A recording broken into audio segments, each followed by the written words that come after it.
it's Altony, and today I am sharing with you how I made my Victorian Goth / steampunk inspired canvas. I'm starting out by using a thin layer of Tim Holtz Black Soot Distress paint to cover the entire canvas. I like this paint because it is very fluid and it's very easy to cover a surface very quick. I can also use my heat tool to help set it so that I can speed up the drying time.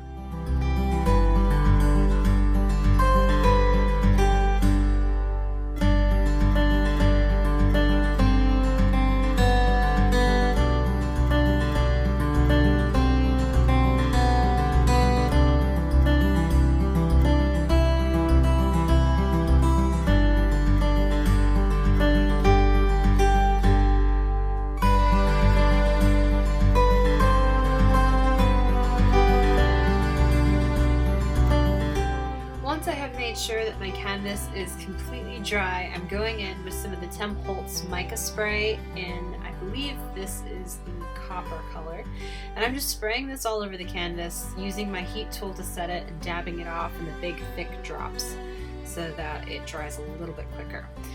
Now I'm going in with my E6000 and I am just randomly adhering a bunch of old keys that I acquired from my work.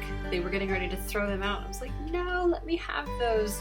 So I'm just randomly placing these keys all over my canvas.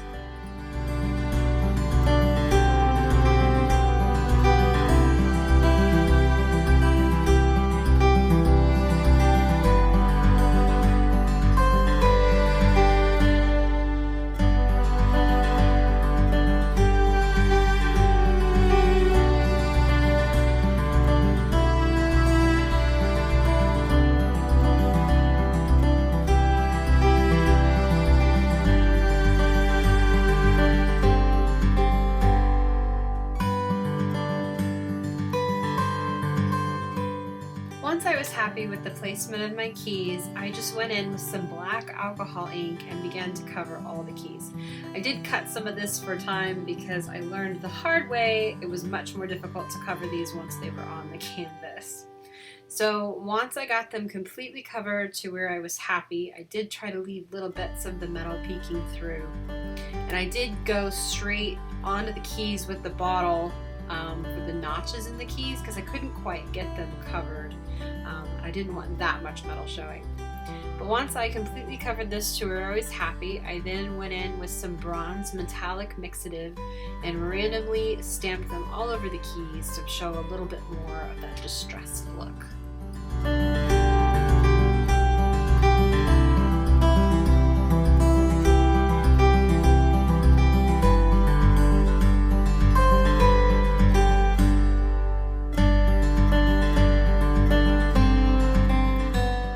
Took some of the Tim Holtz grunge board and I covered the backs of them in more of the Black Soot Distress paint. I planned on popping up my butterflies later and this helped cover the backs so that you wouldn't see any of the grunge board. I then took my Tim Holtz Distress crayons and I wanted to use a mix of reds, so I used Candied Apple, Fired Brick, and Barn Door to achieve the look that I was going for. I started out by just smearing them all over my butterflies randomly, and then I took water to blend them and start making them nice and splotchy and kind of distressed.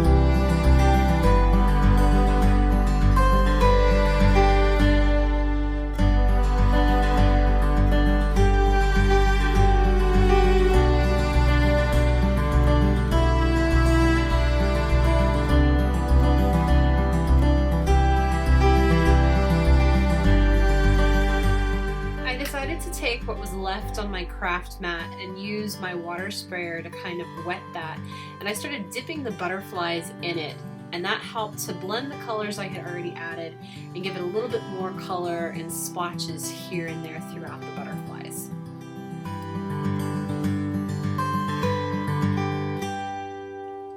Here I'm just taking some hickory smoke and fired brick distress ink, and I'm just randomly tapping my butterflies into the ink to help add some more color. I believe I did 3 layers of this. I think I only had 2 actually make it into the video for time's sake, but I am just drawing the butterflies between each layer so that each layer can have different textures and layers and feels to the butterflies. It gave a really nice dimensional look by the time I was done. So here I am just laying out my canvas and some pearls that I wanted to use, and I realized I wanted a little bit more sparkle on the butterflies. So I'm just taking that mica spray that I used on the canvas earlier, spraying it on my craft mat, tapping my butterflies into it, and then I'm just going over it with my heat tool to help dry that. And I'm using my rag to kind of soak up some of that extra ink that had puddled onto the actual butterflies. So now I'm just going on with some pearls that I found. I wanted to give this more of a Victorian feel, and so I was going in with the strand of pearls that I had in my craft drawer, and I'm just using my E6000 to adhere this to the canvas.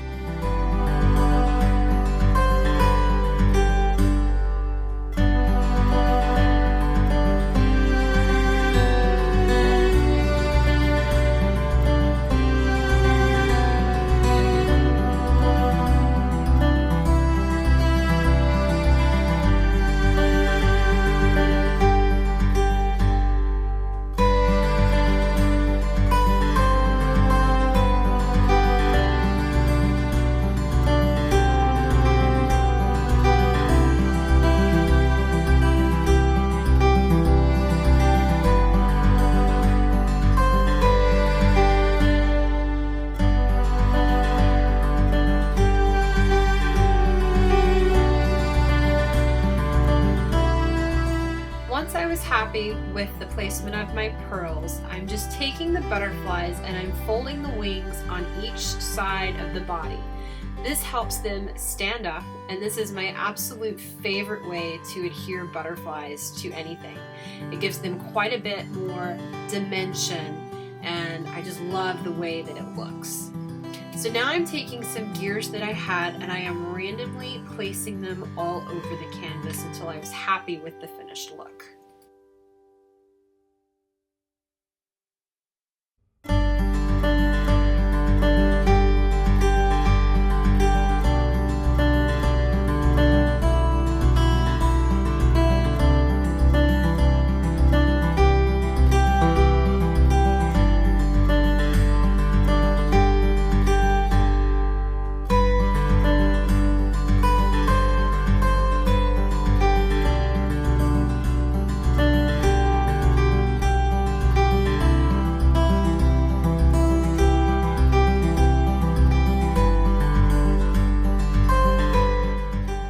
Happy with the amount of gears that I had, I then took some small clear gemstones and started randomly placing them all over the canvas in different sizes.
Thank you so much for watching my video today on how I did my mixed media canvas. If you liked it, please give me a thumbs up and subscribe to my channel.